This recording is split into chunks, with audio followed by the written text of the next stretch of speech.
mais il faut toujours préférer son pays à son parti. Et il faut savoir écouter ses militants, mais toujours penser aux Françaises et aux Français. Merci à toutes et à tous. Je vous remercie. Hey all, on se retrouve pour une nouvelle vidéo.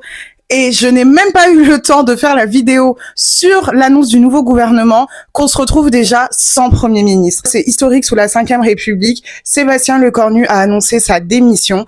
Et on va analyser tout ça en passant par l'histoire avec Bruno Retailleau, le possible futur gouvernement de gauche et surtout, quelle sera la solution d'Emmanuel Macron, la dissolution ou non. Donc, comme vous le savez, Sébastien Lecornu a pris pratiquement 3 semaines nommer un nouveau gouvernement. Le problème, c'est que Sébastien Lecornu n'arrivait pas à dégager un gouvernement qui ferait le consensus.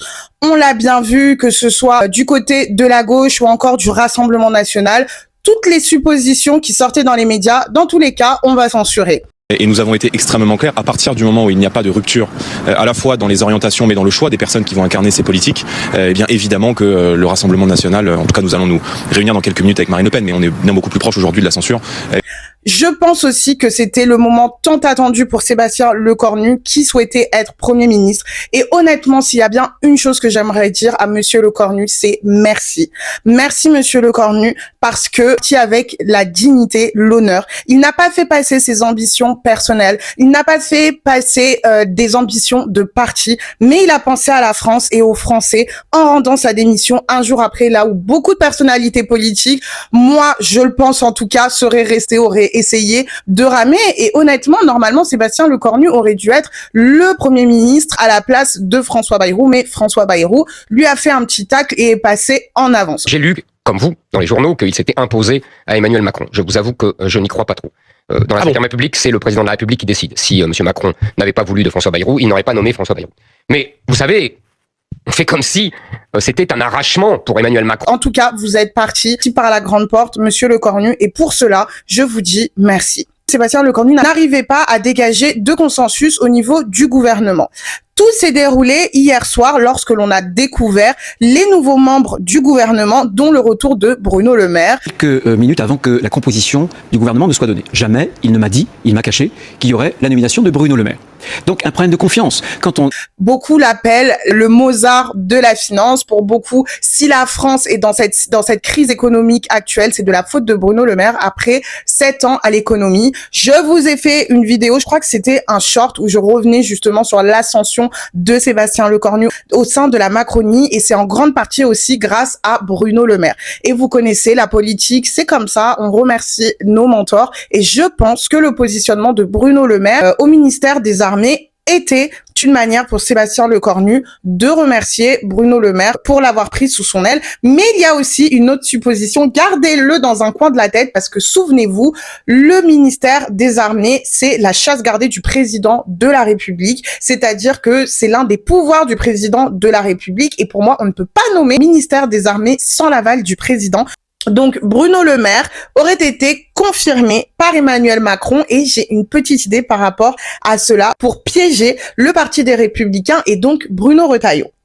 Bruno Retailleau a tweeté en disant son opposition au nouveau gouvernement de Sébastien Lecornu, en disant qu'il ne s'attendait absolument pas à la nomination de Bruno Le Maire, mais je pense qu'il a reçu énormément de pression en interne. On a David Lisnard, le président de Nouvelle Énergie, qui est rattaché au Parti des Républicains, qui a dit que si des ministres du Parti des Républicains et Bruno Retailleau restaient dans le gouvernement, alors il quitterait le Parti des Républicains. Et c'est vrai que pour moi, c'était une position qui n'était plus tenable pour le Parti des Républicains de rester à l'intérieur d'un gouvernement, même si on dit que c'est pour avancer, que c'est pour la coalition, pour ne pas que le pays soit bloqué. À la fin, j'avais vraiment l'impression que c'était un peu pour les postes. Voilà, moi je veux le ministère de l'Éducation nationale, et moi je veux l'agriculture, et moi je veux kiffer là. Et il n'y a pas assez de ministres du Parti des Républicains. Et Sébastien Lecornu a pris Bruno Retailleau de court en annonçant sa démission. Et donc pour tout le monde, c'est de la faute de Bruno Retailleau. Bruno Retailleau, dans le Trésor aujourd'hui, est passé et a bien rappelé que non, si aujourd'hui, s'il n'y a plus de gouvernement en France,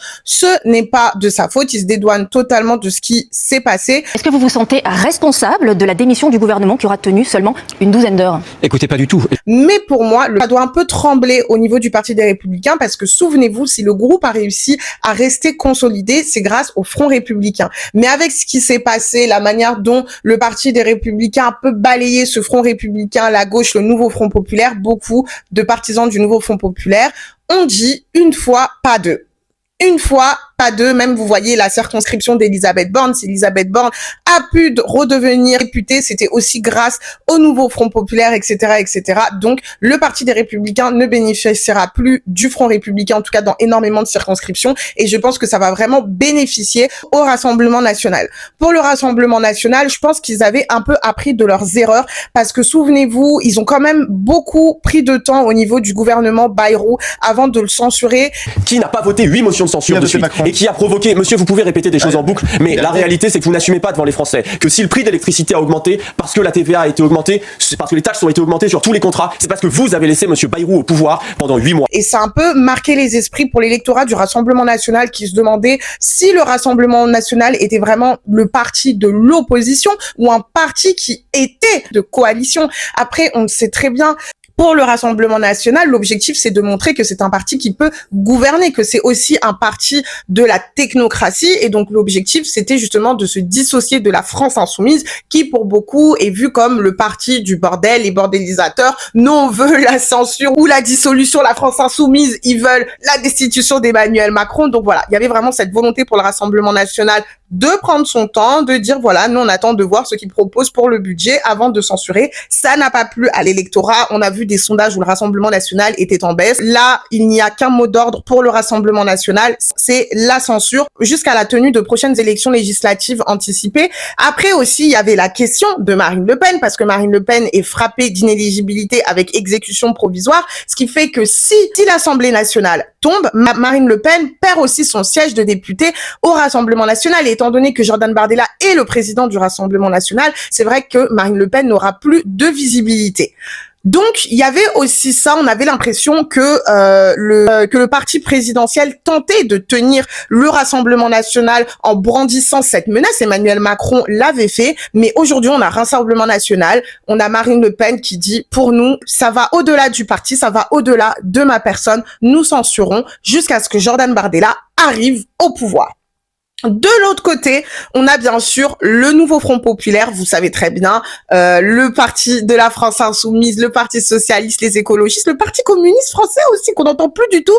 Où êtes-vous passé? Moi, j'entends plus du tout parler du parti communiste français. C'était la bataille, c'est la guerre. C'est toujours comme ça dans tous les cas. Si vous remarquez bien, à gauche, c'est toujours le bordel. Mais par contre, pour les grands moments, ils arrivent à se réunir. Là, j'ai regardé un peu les interviews des différents acteurs du nouveau du ex-nouveau Front populaire, et voilà.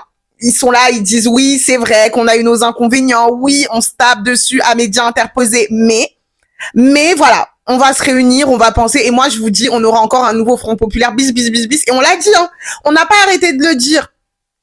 Attention! Et beaucoup de personnes l'ont dit, attention, parce qu'on vous connaît. Là, vous êtes là en train de vous crier dessus, en train de vous dire on se déteste. Et après, est-ce que c'est pour les postes? Et ben là, on arrive à se mettre autour de la table. On a Jean-Luc Mélenchon qui a appelé à la discussion de tous les partis de gauche autour de la table cet après-midi. Le Parti des écologistes a refusé, le Parti socialiste aussi, parce que je pense que pour le Parti socialiste, il y a toujours cette volonté, cet espoir qu'Emmanuel Macron puisse appeler un gouvernement de gauche. Et si Emmanuel Macron appelle un gouvernement de gauche, bien sûr, pour moi, le Premier ministre serait socialiste et donc ça pencherait plus vers Olivier Faure. Donc on est dans un Parti socialiste qui attend, plutôt que d'être dans la volonté d'une reformation d'un nouveau Front populaire, on est plutôt dans un parti socialiste qui va prendre son temps et attendre justement ce qu'Emmanuel Macron a à dire. Mais dans tous les cas, franchement, je vais pas mettre non plus ma main sur le feu ou ma main à couper, mais je pense que on aura encore une reformation de toute la gauche unie. Et pour moi, vraiment, j'aime pas forcément prendre position. C'est vrai que je suis plutôt dans les suppositions, etc. Mais je pense que le meilleur actuellement, c'est la dissolution. On est vraiment dans une crise de régime qui se rapproche en plus de celle de la 4e République et ce n'est plus possible. Là, il faut vraiment dissoudre l'Assemblée nationale. On a une image d'Emmanuel Macron qui était en train de marcher sur les quais de Seine. Oui, monsieur le président, vous avez raison. Là, il faut vraiment se poser, réfléchir, prendre du temps pour penser à la suite. Mais j'ai aussi l'impression que c'était une stratégie de la part d'Emmanuel Macron. Après, je m'attends bouille, j'ai le droit. J'ai l'impression parce que, souvenez-vous, Emmanuel Macron a dit quoi? Moi, je pense que Emmanuel Macron a piégé, moi, je pense qu'Emmanuel Macron a volontairement piégé Bruno Retailleau. C'est une supposition, d'accord? C'est une supposition. Parce que souvenez-vous que Emmanuel Macron ne voulait pas de Bruno Retailleau dans le futur gouvernement, mais je vous le disais, c'était quasiment impossible. T'es obligé de faire avec le Parti des Républicains, parce que sinon, il te reste que quoi dans le socle commun, à part le centre droit. Il y avait que le Parti des Républicains qui a accepté, sinon c'était la gauche, tu prenais un ou deux socialistes, et le Rassemblement national, tu n'en voulais pas. Et donc, si vous regardez bien, pour le ministère des Armées, c'est l'un des pouvoirs du président de la République et tu ne mets pas n'importe qui. Le choix de Bruno Le Maire qui est ex-LR, allait bien sûr ulcérer l'ensemble des Français, mais aussi certains membres du Parti des Républicains, étant donné que Bruno Le Maire est un ancien du Parti des Républicains et je crois qu'il avait même participé à la primaire de la droite pour représenter les LR aux élections présidentielles. Et donc, mettre le Parti des Républicains, Bruno Retailleau dans un gouvernement. De toute façon, je pense que Emmanuel Macron savait que c'était foutu. D'accord? Moi, c'est le président. C'est mon premier vrai président, en vrai, et je commence à voir il est très tchatcha. Et pour moi, j'ai l'impression qu'il savait que dans tous les cas, c'était foutu. Et foutu pour foutu, on va mettre Bruno Retailleau dans la pintade.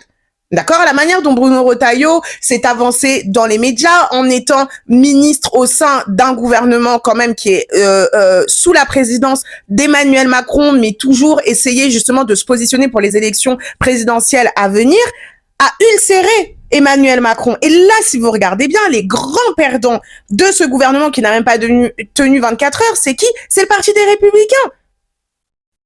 Donc en tout cas, je sais pas si c'était ça, mais si c'est une stratégie, pour moi, elle était réussie.